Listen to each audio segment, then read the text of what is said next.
दोस्तों, आज मैं आपके लिए बहुत ही मज़े की कहानी लेकर आया हूँ। लेकिन कहानी सुनाने से पहले हमारा चैनल लाजमी सब्सक्राइब करें। आइए कहानी की तरफ चलते हैं। मुस्कान हमारे मोहल्ले की सबसे खूबसूरत लड़की थी और मेरी बचपन की दोस्त भी। हम दोनों की दोस्ती काफ़ी पुरानी थी। हम बचपन में एक ही स्कूल में पढ़ते थे, लेकिन जूं जूं बड़े होते गए हम दोनों के दरमियान के फासले भी बढ़ने लगे। मुस्कान पर्दा करने लगी थी और अब हम पहले की तरह खुलकर एक दूसरे से नहीं मिल सकते थे। बचपन की दोस्ती कब मोहब्बत में बदल गई पता ही ना चला और हम दोनों एक दूसरे से बेपनाह मोहब्बत करने लगे थे। लेकिन मुस्कान को बचपन से अजीबोगरीब दौरे पड़ते थे। वो ज़ोर ज़ोर से चीखने लगती और बेहोश हो जाती थी। मोहल्ले वालों ने मुस्कान के बारे में मशहूर किया हुआ था कि उस पर जिन्नात का साया है, इसीलिए मुस्कान की शादी नहीं हो रही थी। जिसको भी पता चलता कि मुस्कान पर आसेब का साया है तो वो मुस्कान के घर कभी नहीं जाता। मुस्कान के वालिदैन ने उसे बहुत सारे डॉक्टर्स और आमिलों को दिखाया, लेकिन मुस्कान के दौरे ठीक ना हो सके और कम से कम हर महीने एक आध बार उसे दौरे पड़ते रहते थे। अभी चंद दिन पहले ही मुस्कान को एक बहुत बड़ा दौरा पड़ा। उसके वालिदैन परेशान हो गए और उसे डॉक्टरों और आमिलों के पास ले गए। फिर बड़ी मुश्किल से मुस्कान की हालत संभली। मुस्कान के वालिदैन अक्सर परेशान रहते, अगर उसकी ये हालत बरकरार रही तो कोई उससे शादी ही नहीं करेगा। मेरी मुस्कान के लिए मोहब्बत में कोई कमी नहीं आई। मैं हमेशा की तरह उसको बहुत चाहता था और हम कभी कभार गलियों में छुप छुप कर मिलते रहते थे, या अगर कभी मिलने का मौका ना मिलता तो हम एक दूसरे को छतों पर खत लिख लिख कर राब्ते में रहते। जिस तरह मैं मुस्कान से मोहब्बत करता था, बिल्कुल वैसे ही वो भी मुझसे बेपनाह मोहब्बत करती थी। मैं जल्द ही मुस्कान के रिश्ते के लिए अपने वालिदैन को उसके घर भेजने वाला था, लेकिन मेरे रिश्ता भेजने से पहले कुछ और लोग मुस्कान का रिश्ता लेने चले गए। वो लोग मुस्कान के जिन्नात और आसेब वाली बात से लाइल्म थे और मुस्कान के वालिदैन खुश थे कि कम से कम बेटी का रिश्ता तो हो रहा है। इसीलिए उन्होंने फ़ौरन हाँ कर दी और मुस्कान के वालिदैन ने भी ये मुस्कान के आसेब वाली बात लड़के वालों से छुपाए रखी। मैं और मुस्कान परेशान हो गए कि अब क्या होगा।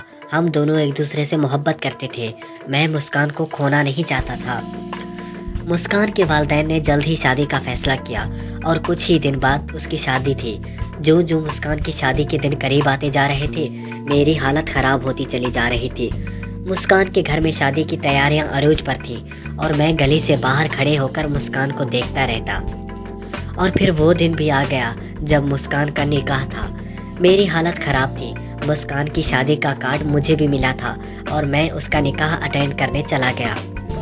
मुस्कान मुझे अपने निकाह में देखकर नाराज़ होते हुए बोली, तुम्हें आज मेरा दूल्हा बनना था और तुम यहाँ टेंटे लगवा रहे हो। मैंने शर्मिंदगी से सर झुका लिया। मेरे बस में कुछ नहीं था, मैं और कर भी क्या सकता था। दूल्हा स्टेज पर आ गया। मौलवी ने निकाह पढ़ाना शुरू कर दिया। मैं सब कुछ खामोशी और बेबसी से देखता रहा। निकाह शुरू होने से पहले मुस्कान को जिन्नात का शदीद दौरा पड़ा और उसने चीखना चिल्लाना शुरू कर दिया और चीज़ें उठा उठा कर इधर उधर फेंकने लगी। सब लोग हैरानगी से मुस्कान को देखते रहे। फिर मुस्कान ने मौलवी का गिरेबान पकड़ा और भी कई लोगों को मारने लगी। चीज़ें उठा उठा कर आदमियों पर फेंकने लगी। कुछ लोग वहाँ से भाग गए। मौलवी भी जल्दी जल्दी वहाँ से भाग गया। मुस्कान ज़ोर ज़ोर से चीखती चिल्लाती रही।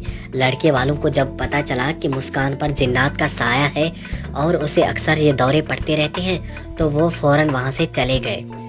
अब घर में सिर्फ मुस्कान और उसकी फैमिली खड़ी थी। मैं भी खामोशी से खड़ा सब देख रहा था। मुस्कान के वालिदैन परेशानी से सर पकड़कर बैठ गए। अब मुस्कान की सच्चाई सबको पता चल चुकी थी। अब तो कभी उससे कोई शादी नहीं करेगा। उसके वालिदैन रो रहे थे और परेशानी से एक दूसरे को देख रहे थे। उसी वक्त मैं आगे बढ़ा और मुस्कान के वालिदैन के पास चला गया और उनको हौसला देते हुए बोला, आप लोग फिक्र ना करें, मैं मुस्कान से शादी करने के लिए तैयार हूँ। मेरी बात पर मुस्कान के वालिदैन खुश होकर मुझे दुआएं देने लगे। उसी वक्त मौलवी को दोबारा बुलाया गया और उसने हम दोनों का निकाह पढ़ाया और मुस्कान मेरी बीवी बन गई। सच तो ये है कि मुस्कान पर किसी जिन्नात वगैरह का साया नहीं था और ना ही कभी उसे दौरे पड़ते थे। वो एक ड्रामेबाज लड़की थी और बचपन से ही जिद्दी थी। अपनी बात मनवाने के लिए वो झूठ मूठ वाले दौरे पड़ने का ड्रामा करती थी ताकि सब उसकी बात मान जाए। जब भी कोई मुस्कान की बात नहीं मानता तो वो इसी तरह जिन्नात और दौरे पड़ने का नाटक करके अपनी मर्जी करवाती। और शादी के दिन भी उसने यही ड्रामा किया था। मैं बचपन से ही मुस्कान के इस दौरे वाले सारे ड्रामे से वाकिफ था। आज मुस्कान मेरी बीवी है। हम दोनों एक दूसरे से इतनी ही मोहब्बत करते हैं जितनी पहले करते थे, और मुस्कान के दौरे वाले वाक़यात याद करके आज भी हंसते हैं हम लोग। प्यारे दोस्तों, कैसी लगी आपको ये कहानी? उम्मीद करता हूँ अच्छी लगी होगी। अगर आप ऐसी मज़ीद कहानियाँ पढ़ना चाहते हैं तो हमारा YouTube चैनल लाजमी सब्सक्राइब करें ताकि आपको हर कहानी मिले सबसे पहले।